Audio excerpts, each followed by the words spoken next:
Chapter 2 नाम की measures of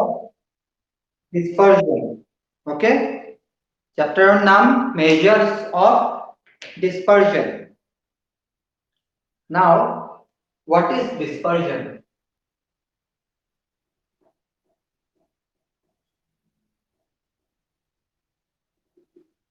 What is dispersion? Dispersion is the extent to which value in a distribution offer from the average of the distinct. माने dispersion माने whole any dispersion what to meaning whole किसी भी चीज को बिखर के रखना। मतलब जैसे पॉपुलेशन को ये एक इंसान है, ये एक इंसान है, ये एक इंसान है, ये एक इंसान है, ये सब बिखरे हुए अलग अलग जगह पे। ये एक इंसान है, ये एक इंसान है, ये एक इंसान है, ये एक इंसान है। ये इंसान एक बड़े से एरिया में अलग अलग बिखरे हुए, राइट। तो इसको बोलते हैं डिस्पर्जन। किसी भी एक चीज को बड़े जगह पे बिखेर के रखना उसको बोलते हैं डिस्पर्जन। बुझी पाला डिस्पर्जन और मीनिंग की इंग्लिश मीनिंग? स्प्रेड। तो এতিয়া আমি পঢ়িম মেজাৰ্স অফ ডিসপাৰজন। ডিসপাৰজন আমি কেনেকে কৰিব পাৰো আৰু আমি কোন কোন প্ৰকাৰে ডিসপাৰজন কৰিব পাৰো, ঠিক আছে? ওকে, আমি মিন পঢ়িছিলো, ৰাইট? পঢ়িছিলো নে নাই? পঢ়িছিলো, yes or no? মিন পঢ়িছিলো আমি। তো মিন যেতিয়া আমি পঢ়িছো, তো মিনত কি পঢ়িছিলো আমি? এভারেজ। ফর এন এক্সাম্পল, তুহিনে পাঁচটা সাবজেক্ট আছে তুহিনৰ ধৰি লোৱা, তাত 80, 85, 60, 75 আৰু 100 পাইছে। টোটাল কিমান পালে? 0। 7 plus 1 8, 8 6 15, 15 and 16 whole কিমান? 31, 31 3 3 1 4 410 টোটাল পাইছে। ডিভাইডেড বাই যদি আমি 5 কৰো, 410 divided by 5 কিমান হ'ব? 82%, right? Yeah, 82%। তার মানে কি তুহিনে গুটেবোৰ সাবজেক্টত কি 82 পাইছে? এভাৰেজ মানে কি? এভাৰেজত 82 পাইছে, ৰাইট? তুহিনে কি গুটেবোৰ সাবজেক্টত 82 পাইছিলে নেকি? নাই। তো 60ও পাইছে, তাই 75ও পাইছে, তাই 100ও পাইছে, 85ও পাইছে, কিন্তু এভারেজ আহি গল 82। মানে গুটেবোৰ সাবজেক্টত 82 কৰি পোৱা নাই তাই, কিন্তু তাৰ এভারেজ আছিলে মিন 82 আছিল। এভারেজ সদায় কারেক্ট নহয়। মানে কি আমি যদি এভারেজ চাই কৈ দিও বলে এইটো তাইৰ ধৰি লোৱা জিওগ্ৰাফি মাৰ্কস আছিলে, এইটো ইংলিশৰ মাৰ্কস আছিলে। তো মই যদি কৈ দিও তুহিনটো জিওগ্ৰাফিটো ভাল, ইংলিশো ভাল, কিন্তু তাইতো জিওগ্ৰাফিত 60 পাইছে। মানে এভাৰেজ চাই সদায় এটা মানুহৰ আইডিয়া কৰা নাযায়। এভাৰেজ সদায় কাৰেক্ট শো নকৰে। এই কাৰণে এভাৰেজৰ ফালে যদি নোচোৱাকৈ আমি মেইন কিমান পাইছে সেইটো আনো। মানে আমি যদি মেইন নাম্বাৰটো বিচাৰো, তেতিয়া আমাৰ মেজাৰ্স অফ ডিসপাৰজন দৰকাৰ হয়। মানে যত এভাৰেজ এক হয় তাৰ পৰা ধৰি লোৱা ডিসপাৰজন স্টাৰ্ট হয়। এভাৰেজত কিবা কিবি ৰং আছে, সেই কাৰণে আমি ডিসপাৰজন ইউজ কৰো। ওকে, গম পাইছা? हेलो। तो মই তোমালোকক থিয়ৰী পঠাই দিম, সেইটো থিয়ৰী এতিয়া লেখা নাই মই, ঠিক আছে, মই ডাইৰেক্টলি কৈ আছো, ঠিক আছে। Average is single value which respect a net of value in distribution, মানে এভারেজ কি এটা সিঙ্গল ভ্যালু হয়, যেনেকৈ আগত 82 আছিল, এইটো এটা সিঙ্গল ভ্যালু যেটো ডিস্ট্ৰিবিউশনৰ গোটেইবোৰ নাম্বাৰৰ নেট ফিগার আছে, ঠিক আছে। It is the central value which represent entire distribution, এইটো কি সেন্ট্রাল ভ্যালু আছে হয় না নহয়, কি তুহিনৰ এইটো পাৰ্সেন্টেজ এভাৰেজ, মানে তুহিনৰ 82% পাইছে এভাৰেজত, মানে আমি যেনেকৈ এভাৰেজ চাই ধৰি লৈছিলো যে তুহিনে গোটেইবোৰ সাবজেক্টত তো 82 পোৱা নাই, তথাপিও আমি ভাবিছো 82 পাইছে মানে খুব ভাল, ঠিক আছে। তো এভাৰেজৰ এইটো লুপ হোল আছে, মানে এভাৰেজ চাই আমি এটা মানুহৰ বা আমি পাৰ্সেন্টেজৰ বা এনিথিং আমি এভাৰেজ চাই ডিসাইড কৰিব নোৱাৰো, এই কাৰণে আমাৰ ডিসপাৰশন কৰিব লাগে। Now dispersion indicates the extent to which the individual value fall away from the central value. Dispersion improve the understanding of a district, মানে dispersion help করে একটা এটা মেইন ভ্যালু যেনেকৈ 62 আছিল 75 আছিল, dispersion আমাৰ হেল্প কৰে যে এক্স্যাক্টলি মেইন ফিগাৰ কোনটো, যোনটোক চাই আমি আইডিয়া কৰিব পাৰো। এতিয়া ডিসপাৰশন কিন্তু আমাৰ ডেইলি লাইফত ইউজ হয়, ঠিক আছে। ডিসপাৰশন এই চ্যাপ্টাৰ 2 কন্টেন্ট বিলাক আমাৰ ডেইলি লাইফত ইউজ হয়, ঠিক আছে। এতিয়া ডিসপাৰশনত কি আছে, ডিসপাৰশনত আছে absolute measures, relative measures,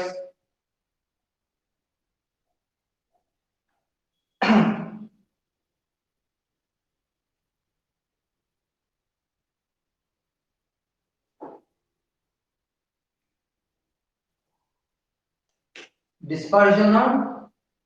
দুটা পাৰ্ট আছে, এটা হল absolute,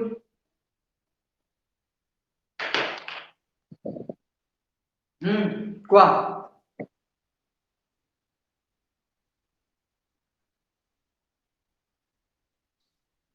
এইটো সেইদিনা, এক মিনিট ৰবা,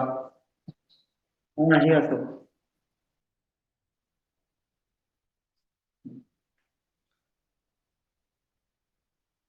ওকে, তো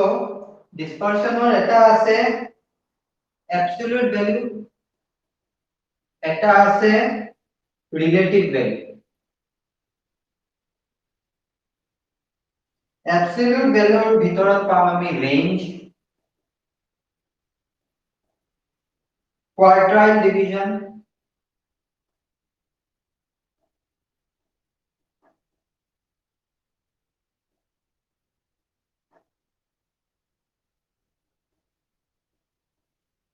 deviation, তাৰপিছত mean deviation, তাৰপিছত standard deviation, তাৰপিছত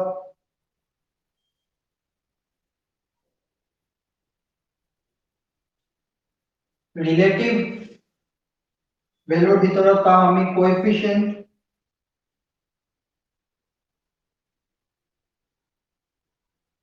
of range, coefficient of quartile deviation, coefficient of mean deviation, coefficient of standard deviation, coefficient of variation। এইবিলাক যেতিয়া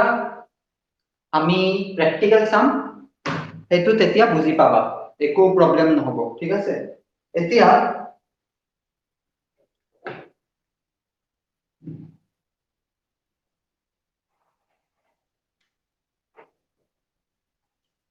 absolute deviation মানে কি, যেনেকে এজনৰ যেতিয়া স্যালারি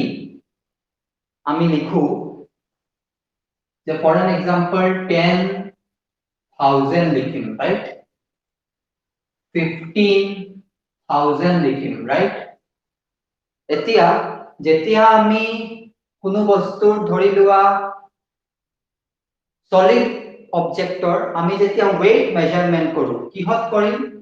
সলিড বস্তুৰ ওয়েট মেজাৰমেন্ট কিহত কৰিম ইউনিট কি হ'ব কেজি 10 কেজি 5 কেজি ধৰি লোৱা কাপোৰ কিনিম তেনেহলে কিহত আনিম কিলোমিটাৰত আনিম নেকি কাপোৰ মিটাৰ 10 মিটাৰ 5 মিটাৰ ঠিক আছে তো এনেকে ধৰি লোৱা ডিসটেন্স মেজাৰ কৰিম কেনেকে কৰিম কিলোমিটাৰ এইবোৰ হল এবসলিউট ডিসপাৰশনৰ ভ্যালু ঠিক আছে এবসলিউট ডিসপাৰশন আৰু যেইবোৰ বস্তু আমি ৰেশিওত কনভাৰ্ট কৰো পার্সেন্টেজ ইহঁতক আমি কি কওঁ relative dispersion okay now I am reading absolute measures sorry এইবোৰ হ'ব relative measures আৰু absolute measures হ'ব আমি যেতিয়া এই ইউনিট বোৰ ইউজ কৰো ঠিক আছে absolute measures the measures of dispersion which are expressed in the term of original unit of series for an example dispersion of salary about average measures in rupees মানে কি কৈছে স্যালারি তো আমি স্যালাৰিৰ কথা যেতিয়া কম আমি কি কম নেকি তোমাৰ মাহৰ স্যালাৰি হ'ব 10 লিটাৰ এনেকে হ'ব নেকি হ'ব নেকি 10 লিটাৰ কলে বেলেগ কিবা ভাবিব মানুহে মানুহ স্যালারি দিব নে কি বেলেগ কিবা দিব ঠিক আছে তো যেনেকে কাবাৰ যদি কাপোৰ আনিবলৈ কয় আমি মিটাৰত কম এনেকে তো নকয় যে 2 লিটাৰ কাপোৰ লাগিব নহব না তো এইটো হল absolute measures absolute figure আমি যেটো কম হাইট হাইট কেনেকে কৰিম বলে তুহিনৰ হাইট 10 কিলোমিটাৰ এনেকে কম নেকি কম নকম এটোৰ কাৰণে আমি কি কম তুহিনৰ হাইট ধৰি লোৱা 3 ইঞ্চ ঠিক আছে ফিট আৰু ইঞ্চত আমি absolute figure বোৰ আনিম ঠিক আছে তো relative key relative hole the measures of dispersion which are measured as percentage or ratio of the average is also called coefficient of dispersion মানে relative measures আমি কাক কম যা যেতিয়া আমি ratio or percentage কৰো কিবা ঠিক আছে average of ratio বা percentage আমি কনভাৰ্ট কৰো তা relative measures কয় বা coefficient of dispersion কোৱা হয় coefficient of dispersion কোৱা হয় আমি এটা প্ৰ্যাকটিক্যালি চাম ঠিক আছে তেতিয়া আমি গম পাম আৰু ভালদৰে ঠিক আছে এতিয়া objective of dispersion objective এটো ৰাখ কৰিছো objective লিখিম ঠিক আছে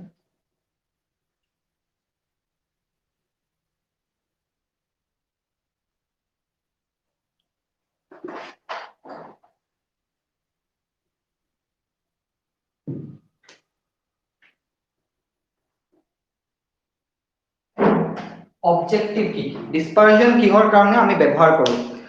to test the reliability of an average কৈছিলো নহয় average সদায় correct answer গুটেবোৰৰ হেৰি নিদিয়ে তো হেইটোৰ কাৰণে reliable মানে কি এই ডেটা কৰিছিলো ডেটা কিমান reliable মানে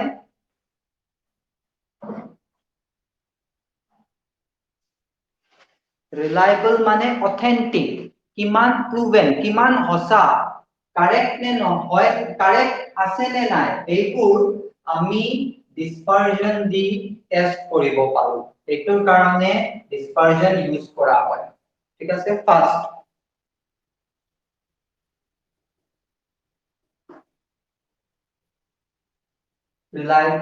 ৰিলায়েবিলিটি ঠিক আছে নেক্সট হল dispersion কিহৰ কাৰণে ইউজ কৰো to compare the extent of variability in two or more distribution মানে দুটা বস্তুৰ ভিতৰত ভালদৰে কম্পেৰিজন কৰাৰ কাৰণে আমি dispersion ইউজ কৰো ঠিক আছে কম্পেয়াৰ কৰাৰ কাৰণে মই দি দিম ঠিক আছে এতিয়া নোটস লিখিব নালাগে মই পঠাই দিম because these are theories to control the variety itself আমি variety যেবোৰ আছে এটো কন্ট্ৰোল কৰাৰ কাৰণে আমি dispersion ইউজ কৰো ঠিক আছে next hall to facilitate and to serve as the basic for further statistical analysis to facilitate and to serve as the basic for further statistical analysis কৰাৰ কাৰণে যেনেকৈ আমি এভাৰেজ অৰ statistical analysis কৰো যে average টো কাৰেক্ট হয় নে নহয় তাৰ পিছত আমি যেইবোৰ বস্তু বনাইছো এইবোৰ কিমান অথেন্টিক এইবোৰ গুটেবোৰ statistical analyze কৰাৰ কাৰণে আমি dispersion ইউজ কৰো ঠিক আছে বুজি পাইছা হেল্ল থিওৰি একচুয়ালি ইমান ইম্পৰ্টেন্ট এতিয়াৰ কাৰণে নহব দৰকাৰ নাই কাৰণ আমি যেতিয়া টপিক বিলাক কৰিম যেনেকৈ কৈছিলো range কোয়াৰ্টাইল mean deviation standard deviation তেতিয়া আমি গুটেবোৰ প্ৰ্যাকটিকেলত পাইছা ঠিক আছে so no need to worry এতিয়া আমি প্ৰ্যাকটিকেল কৰিম ৰেঞ্জ ফাৰ্স্টত কৰিম ৰেঞ্জ এতিয়া খালি কপি কৰিবা যেতিয়া মই কৰিম ঠিক আছে ফাৰ্স্ট টপিক হবো আমাৰ ৰেঞ্জ কি হবো ৰেঞ্জ আচ্ছা ৰেঞ্জ আমি ৰিয়েল লাইফত ইউজ কৰো নে নাই এইটোৰ এটা এক্সাম্পল হল যেতিয়া দোকানত যোৱা দোকানত গৈছা ফৰ এন এক্সাম্পল দোকানত গৈছা কাপোৰ কিনিবা ঠিক আছে বিহুৰ কাৰণে কাপোৰ কিনিবলৈ দোকানত গৈছা দোকানত যোৱাৰ পিছতই কি কাপোৰ দেখাই দিয়ে নেকি নে দোকানীয়ে কিবা হুদে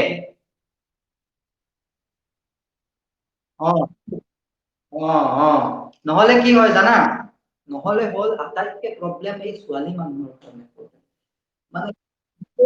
মানে দোকান কৰি দিব ঠিক আছে মাইকী মানুহ ঠিক আছে সেই দাদা সেই শাড়ীটো চাওকচোন এই মেখেলাটো চাওক কি পিন্ধি দেখাব ওপৰত চাওকচোন নহয় নহয় এইটো চাও এই হালধীয়াটো চাও নহয় নহয় হালধীয়াটো ভাল নহয় এই নীলাটো চাও নীলাটো ভাল লগা নাই এই পিংকটো চাও এনেকে পাগল কৰি দিয়ে ঠিক আছে এই কাৰণে দোকানীয়ে কি কি হুদে ভন্টি তোমাৰ ৰেঞ্জটো কি কৈ দিয়া মই ভালদৰে আপোনাৰ কিহৰ কাৰণে পগলা হৈ যাব নহলে ঠিক আছে তাৰ পিছত কেতিয়াবা গুটেবোৰ চাই নিকিনে ঠিক আছে এনেই আহি যায় মই নিকিনো ঠিক আছে এনেকে কেতিয়াবা ৰেঞ্জ উদে সেইকাৰণে কাৰণ কি আগতে মানুহে কি কৰিছিলে ছোৱালীবোৰে লিপষ্টিক লৈ এনেকে এনেকে কৰিব গুটেবোৰ লিপষ্টিক বেয়া কৰি দিয়ে ঠিক আছে তো এই কাৰণে এতিয়া কি কৰে আপোনাৰ ৰেঞ্জটো কি কোন কোন আইটেম লাগে গুটেবোৰ সুধি লয় কাৰণ ৰেঞ্জ যেতিয়া হুদে তেতিয়া আমি এটলিষ্ট এটা ফিগাৰ পাই যাওঁ তো ৰেঞ্জ সেই কাৰণে ইউজ হয় কাপোৰ যেতিয়া কিনিব তেতিয়া মেখেলাৰ ধৰি লোৱা সুধি লব আপোনাৰ ৰেঞ্জ কিমান তো কলে যে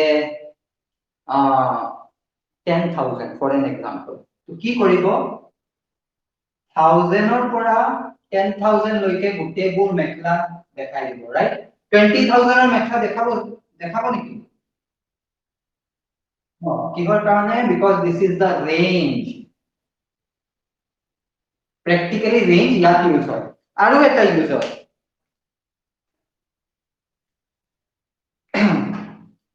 এতিয়া মই যদি এতিয়া হুদু যে কালি ওয়েদাৰ কেনেকে থাকিব ঠিক আছে তেনেহলে আমি ওয়েদাৰৰ আনসাৰ পাম নে নেপাম গুগলৰ পৰা পাম ওয়েদাৰ ফৰকাস্ট কেনেকে কৰে জানা ৰেঞ্জ ইউজ কৰে এতিয়া ধৰি লোৱা কালি ধৰি লোৱা 27 degree Celsius for an example আমি চাবা 10 দিনৰ দি দিয়ে এটলিষ্ট 1 উইক দি দিয়ে দিয়ে না নিদিয়ে 27 29 দি দিয়ে একেলগে ঠিক আছে তো হিহঁতে ৰেঞ্জ কেনেকে ওলায় এইটো আমি চাম ঠিক আছে আজি এইটো হল এক্সাম্পল মানে ৰেঞ্জ ক'ত ইউজ হয় ওয়েদাৰ ফৰকাস্টিং শপত শপকিপাৰ বিলাকে ৰেঞ্জ ইউজ কৰে তো আমি ৰেঞ্জৰ ফৰ্মুলাটো চাম ঠিক আছে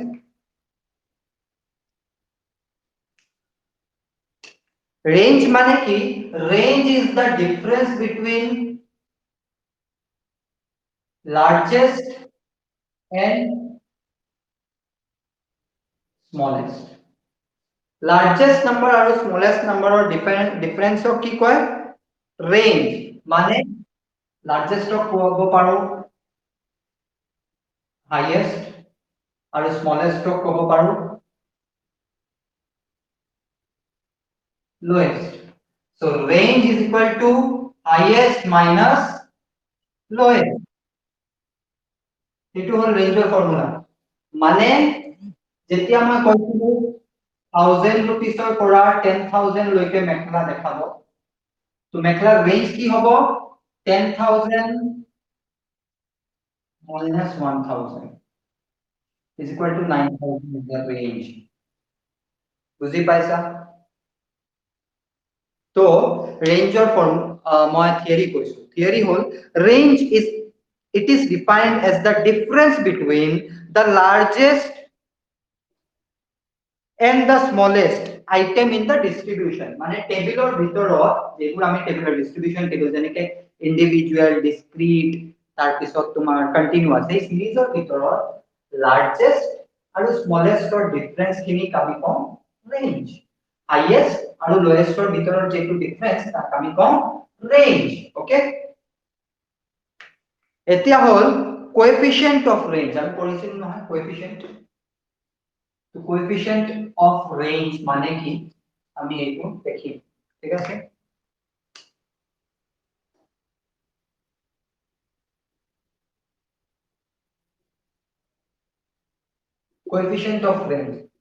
coefficient of range it refers to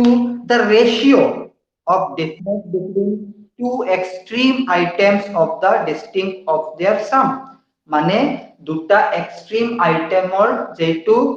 ৰেশিও কেনেকৈ লিখে কোন ফৰ্মত লিখে কোৱাচোন ৰেশিও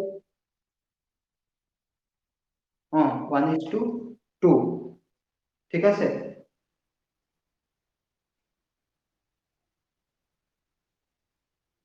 মানে এতিয়া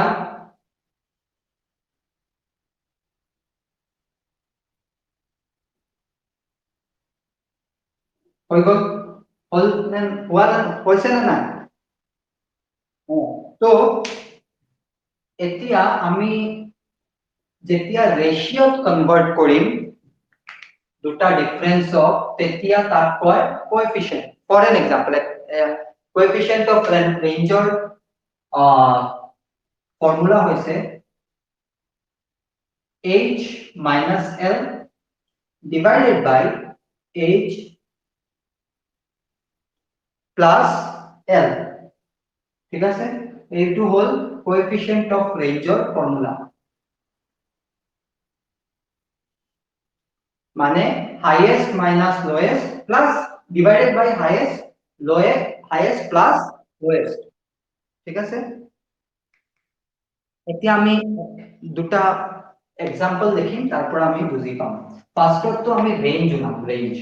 তাৰ পিছত কোএফিশিয়েন্ট অফ ৰেঞ্জ কোৱেশ্চন হল ইন্ডিভিজুয়াল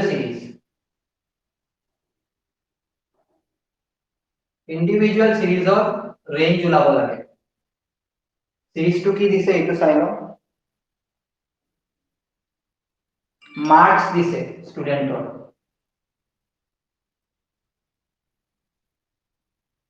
10 20 30 40 50 কৈছে what is the range কি হ'ব answer ranger formula ranger formula माने रेंज की আছে फॉर्मूला हाईएस्ट फिगर कोनটো ইয়াত কিমান आंसर কি so 40 is the range okay এতিয়া coefficient of range কি আছিলে फॉर्मूला কি আছিলে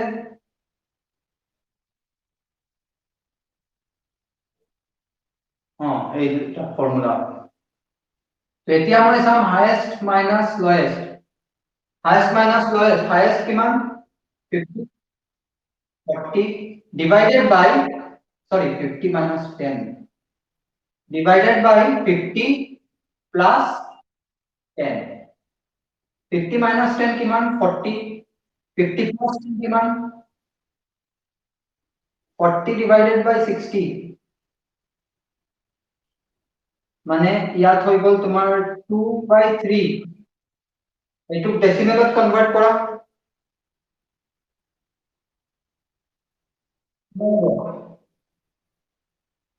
হুম 2/3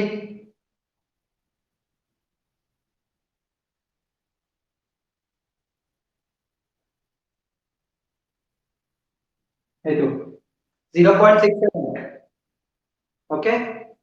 this is the answer coefficient of range of individual things গম পাইছা সবে মই ৰিচি নীতিশা তুহিন সবে পাইছা ওকে নাও আমি ইন্ডিভিজুয়াল সিৰিজৰ পিছত কোন সিৰিজৰ লৈকে যাম ডিসক্রিট সিরিজ আমি দুটাই ওলাম আকৌ ডিসক্রিট সিরিজত ওকে ডিসক্রিট সিরিজত ফার্স্টত সিরিজটো বনাইলো ডিসক্রিট সিরিজত কি কি থাকিব মার্কস আৰু ফ্ৰিকুয়েন্সি ৰাইট মাৰ্কস আৰু স্টুডেন্টস স্টুডেন্টস মানে এইটোই ফ্রিকুয়েন্সি মানে স্টুডেন্টস লিখিছে ঠিক আছে মার্কস মানে x ঠিক আছে তো মার্কস হল 10 20 30 40 50 60 स्टूडेंट हल 5 7 8 5 7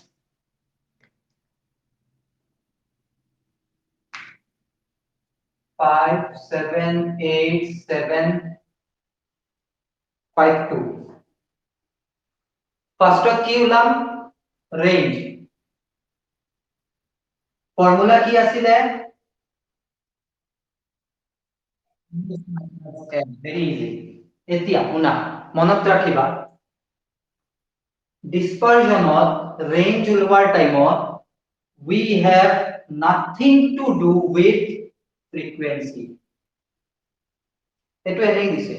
ঠিক আছে we have nothing to do with frequency আমি কিহৰ লগত কাম কৰিম marks মানে x not marks marks নেথাকিব পাৰে height থাকিব পাৰে ঠিক আছে x যেটো থাকিব ঠিক আছে ওকে সো ইয়াৰ পৰা কৰিম হাইয়েস্ট কিমান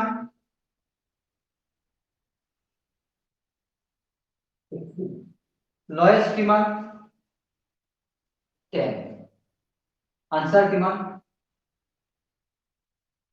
दिस इज द रेंज गम पाइसा सबे we have nothing to do with frequency remember that एको काम নাই আমি খালি नेक्स्ट এতিয়া coefficient of range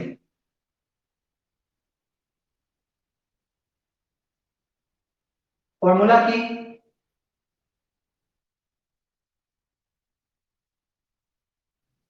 কৰা h minus l 60 minus 10 divided by 60 plus 10 50 divided by 70 যেতিয়া কৰিবা ভালদৰে কৰিবা 5 by 7 কিমান হ'ব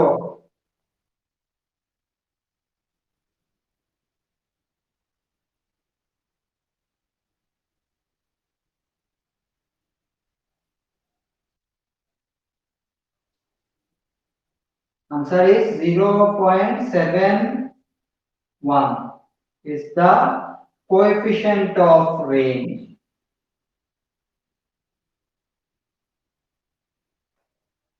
okay গম পাইছা okay now final thing for today আৰু এটা সিৰিজ আছে এটো তো ডিসক্ৰিট সিৰিজ এটো ডিসক্ৰিট সিৰিজ আছিল এতিয়া আমি কন্টিনিউয়াস সিৰিজ কৰিম ওকে এটো লিখিছা নেকি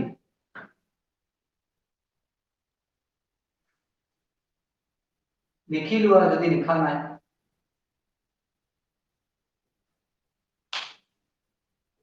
সবে লিখিছা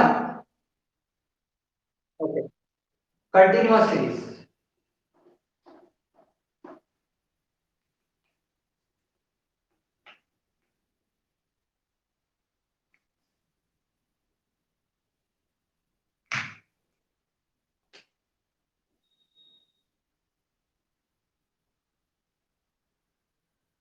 continuous series marks students marks 10 to 20 20 to 30 30 to 40 40 to 50 students 5134 513 sorry 51310 ঠিক আছে we have nothing to do with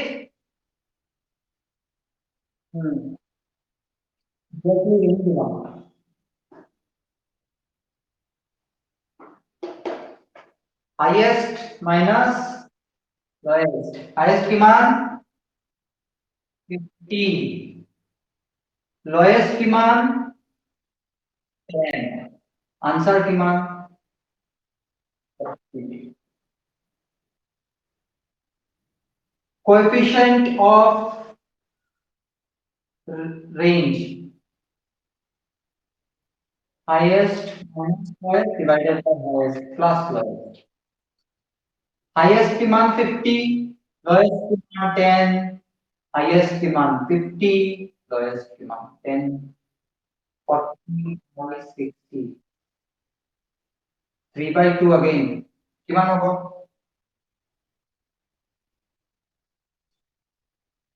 0.6 0.67 is the answer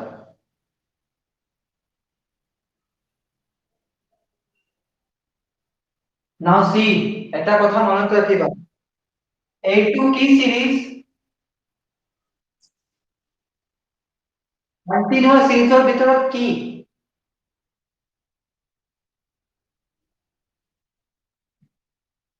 exclusive নে ইনক্লুসিভ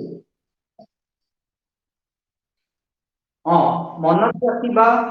ইনক্লুসিভ সিরিজত হলে যদি এনেকে হলে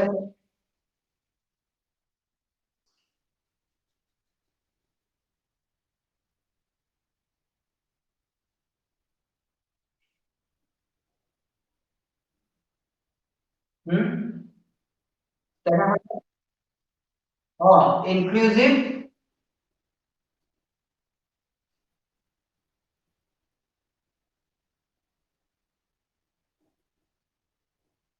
এনেকে হলে কি হ'ব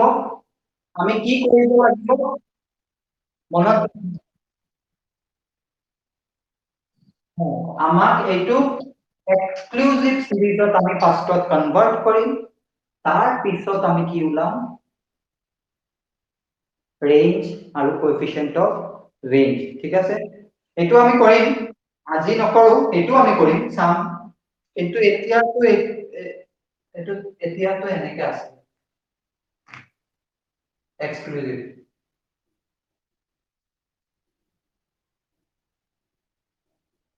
ওকে হৈ গল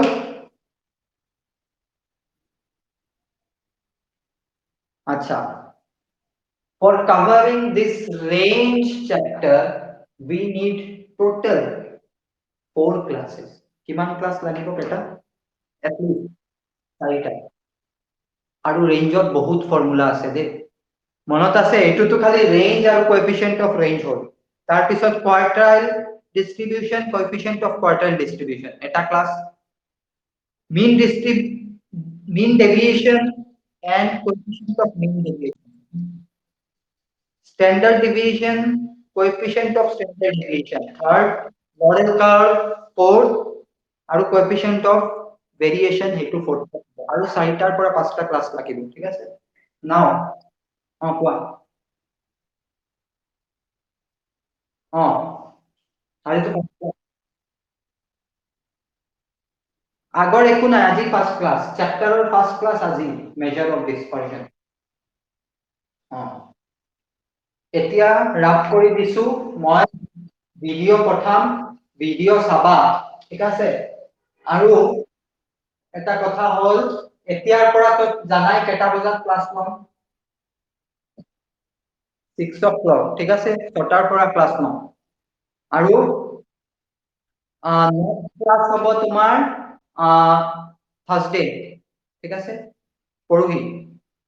ওকে থাৰ্সডে ক্লাস হ'ব 6টাৰ পৰা এদিনা অলপ আৰু বেছি টানিম আজি আৰু গুটেবোৰক প্ৰেজেন্ট থাকিবলৈ কবা মই ভিডিও ৰেকৰ্ডিং নিদু এইটো কৰিলে বহুত বেয়া তেনেহলে দেখিলো ক্লাস এটেন্ড কৰাৰ ভাল বাহানা ভিডিও ৰেকৰ্ডিংটো পাৰি যাম চাই লম হৈ যাব ঠিক আছে কৈ দিবা নেক্সট ডে ভিডিও ৰেকৰ্ডিং নেপাবা খালি এইদিনাৰ দি দিছিলো মই আজিটো দি দিম নেক্সট দিনা প্ৰেজেন্ট থাকিবলৈ কবা সব ঠিক আছে এই চ্যাপ্টাৰটো ধেমালি নহয় it's a little bit tricky chapter remember that formula বহুত আছে এতিয়াতো খালি এটা টপিক দেখিছা আৰু 5টা টপিক আছে ফৰ্মুলাও ঢেৰ ঠিক আছে তো ক্লাস মিস কৰিলে তেতিয়া হলে প্ৰবলেম হ'ব ঠিক আছে ওকে ওকে তো আজিৰ কাৰণে ইমানখিনি আমি নেক্সট ক্লাসত আগুৱাই যাম ঠিক আছে আৰু এটা কথা তোমালোকৰ এক্সাম মে মাহত হ'ব পাৰে দে হ'ব পাৰে মে মাহত সো বি ৰেডি মোৰ এক্সাম নহয় বোৰ্ডৰ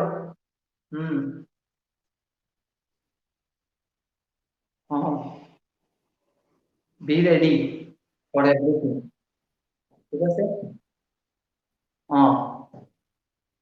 बोला गुड नाइट टेक केयर